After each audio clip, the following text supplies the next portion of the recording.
Assalamualaikum warahmatullahi wabarakatuh. Nama saya Wilda Siti Nur Fadila Sugandi. Saya atlet voli nasional Indonesia. Mulai dari 2016 akhir itu aku setelah PON Jabar 2016 aku mutusin untuk hijab. Dan dari situ aku suka diajak sahabat aku, salah satu sahabat dia atlet bola saat itu, terus di kajian Ustadz Hanan itu saat itu pemuda hijrah SIF kalau nggak salah. Nah dari situ sampai akhirnya waktu itu belum hijab, kayak cuman di luar hijab, di dalam lapang masih buka kayak gitu-gitu, sampai akhirnya ada satu kajian yang benar-benar nyentuh banget ke hati gitu, soal satu langkah anak perempuan keluar tanpa hijab tuh kayak narik papa ke neraka. Saat itu tuh kayak mikir keras banget kalau apa sih yang udah aku lakuin buat papa, apa sih bermanfaatnya aku untuk seorang anak lah, untuk ayah gitu. Jadi benar-benar mikir dua kali sampai akhirnya aku benar-benar memutuskan untuk hijab saat itu gitu. Karena aku termasuk orang pertama di Platnas yang pakai hijab sendirian saat itu.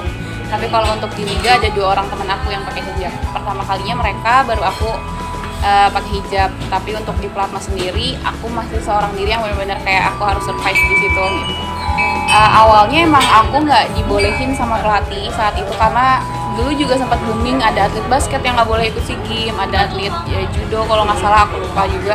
Saat itu mau menjelang Platnas, cuman nggak boleh pakai hijab waktu itu tuh. Terus sampai akhirnya aku bilang ya udah nggak apa-apa kalau misalnya emang nggak boleh pakai hijab, aku mundurin diri dari Platnas aja. Sampai akhirnya ada rapat mereka dan alhamdulillah di 2017 udah boleh pakai hijab, dan itu aku sendirian saat itu. Terus pertama kali aku pakai hijab di lapangan itu Liga Voli, dan malu banget sih, aku sendiri pribadi masih malu karena kayak dari dulunya tuh ya pakai celana pendek, benar-benar image aku di voli itu seksi lah gitu. Tiba-tiba aku muncul baru dengan hijab, dan itu mungkin jadi ya ada omongan juga, ada cacian juga, kayak saat itu belum banyak yang pakai hijab. Jadi kalau misalnya mau ya marawis mah jangan di lapangan voli atuh, ya gitu-gitu. Kalau mau pengajian mah bukan di sini, kayak nggak cocok lah hijab untuk olahraga. Saat itu masih banyak juga yang kayak gitu. Ada yang kayak gitu? Ada banyak banget. Dari netizen saat itu. Kalau dari pelatih ya mungkin karena acuan dari FIVB di sana belum boleh pakai hijab. Sampai akhirnya ya udah mau nggak mau ya harus dilewatin gitu kan. Dan alhamdulillahnya setelah aku pakai hijab banyak juga anak-anak voli yang akhirnya berhijab. Jadi cuma 1 tahun aku di Platnas sendirian pakai hijab, tahun berikutnya udah ada 2, 3 dan terus.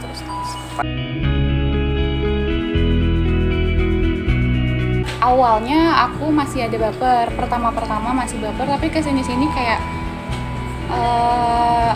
udah nggak pernah mentingin itu juga sih. Cuma satu sih, aku cuma bisa ngebuktiin aku di lapangan.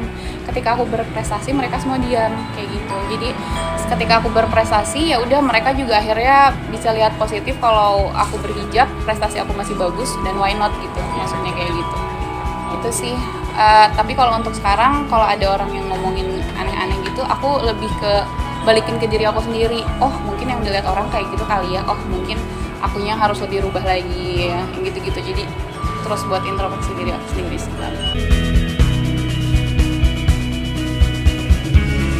Iya ada.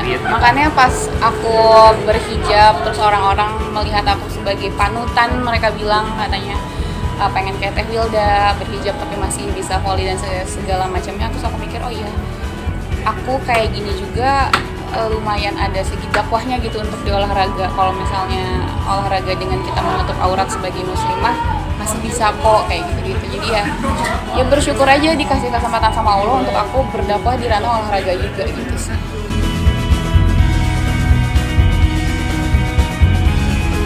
Jadi kalau pertamanya aku terjun di dunia sosial setelah Asian Games itu aku didatengin sama rumah zakat, salah satu rumah zakat di situ, terus untuk sharing tentang prestasi atlet kayak gitu. Cuman saat itu kebetulan juga kadarulahnya saat itu ada bencana Lombok sama Palu, sampai akhirnya aku sama teman-teman atlet ya voli di situ pas Asian Games lelang kaos dan terjun langsung ke Lombok sama Palu, tapi cuma perwakilan aku sama ada 2 orang teman aku.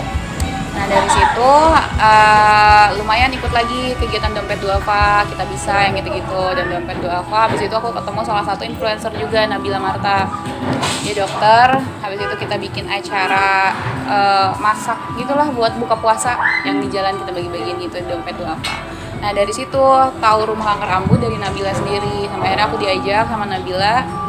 Dari situ ketemu sama teman-teman yang satu tujuan lah saat itu. Jadi kita di situ tuh beda-beda background banget, dan aku atlet sendiri di situ. Ya alhamdulillah sih ketemu teman-teman yang baik-baik juga di situ. Dan dari situ sama ambunya sendiri udah kayak langsung keluarga aja, kayak rumah kedua aku, rumah kedua teman-teman di situ sih.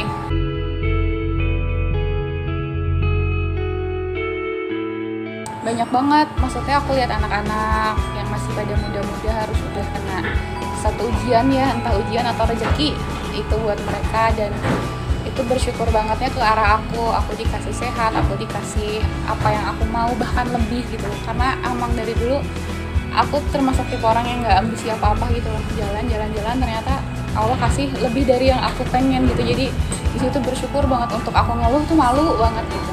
Terus aku pernah jadi relawan di rumah zakat untuk Lombok dan segala macamnya, itu benar-benar ngelihat kejadian yang ini runtuh banget, ini ada banget gitu, maksudnya ini nggak runtuh, ini runtuh banget tuh rasanya.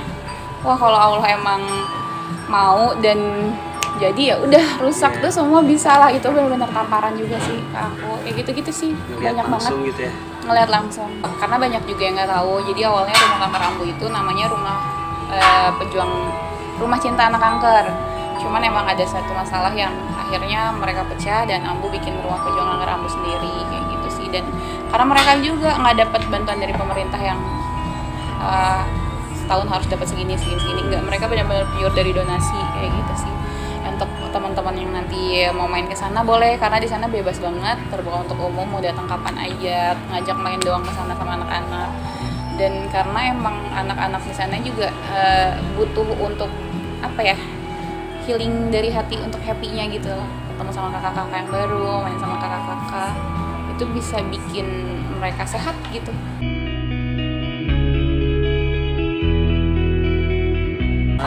Aku sih malah jadinya bersyukur karena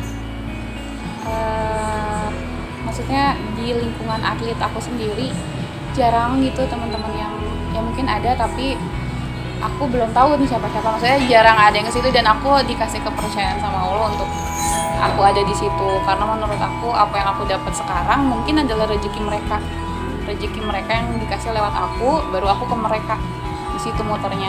Makanya aku bersyukur banget aku tiba-tiba ada di lingkup kegiatan sosial, aku bisa terjun langsung ke sana, dan gak semua orang ada di situ gitu. Maksudnya untuk aku sebagai atlet dengan event-event lainnya segala macamnya, terus tiba-tiba aku punya teman yang di ranah berbeda banget circle-nya gitu, aku bersyukur banget.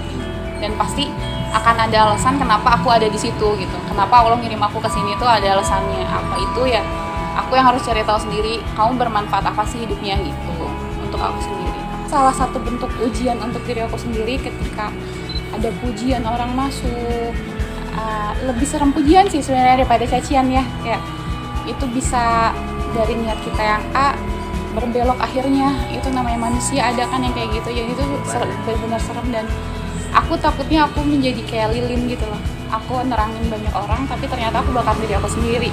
Itu sih yang aku wanti-wantiin diri aku sendiri. Sempat waktu itu niatnya untuk men-share apa yang aku lakukan, mengajak orang, Wilda bisa kenapa yang lain enggak, ayo bareng-bareng.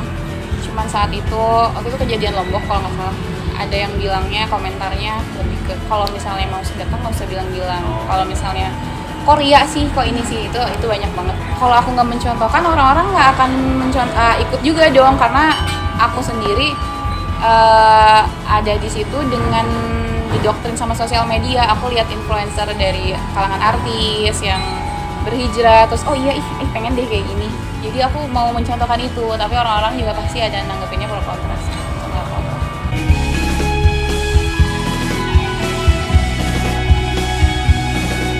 Aku ke Lombok sama Palu itu sih bener-bener aku ngeliat banget orang-orang yang berusaha di sana. Aku kalau nggak salah H- berapa gitu ke sana kan, bener-bener orang yang tulus banget untuk nolongin orang sebagai relawan. ninggalin semua keluarganya untuk nolongin orang, sampai ada juga yang akhirnya jadi korban kayak gitu-gitu. Itu momen-momen yang ya di bumi masih banyak orang baik, dan ya dia terus berbuat baik walaupun dicaci juga, ya udah terus berbuat baik aja biar Allah yang bales kan gitu. Sebenarnya nggak cuman di hal-hal besar, hal-hal kecil aja banyak banget yang untuk kita pelajari gitu, dalam lingkup poli, dalam lingkup kita sehari-hari. Dari kita belajar dari anak-anak kecil di rumah kanker, dari orang-orang pinggir jalan yang berusaha untuk kerja juga, itu banyak banget. Ketika kita lagi sepedahan gitu kan, terus melihat orang-orang kakek-kakek masih susah payah di lampu merah kayak gitu aja, itu momen-momen yang benar-benar tertampar sih buat aku sendiri. Masih bisa loh ngeluh kayak gini, Will, kayak gitu sih, kayak gitu.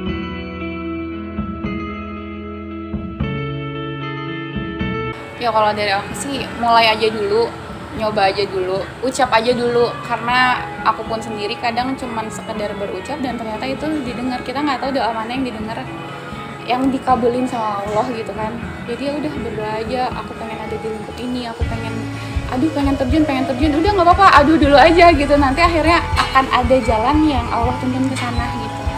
Dan sekarang sih kalau untuk pegangan aku ada kata-kata yang dari Umar bin Khattab yang ya hati akan tenang kalau misalnya kita tahu apa yang udah ditakdirkan untuk kita nggak akan melewati kita gitu.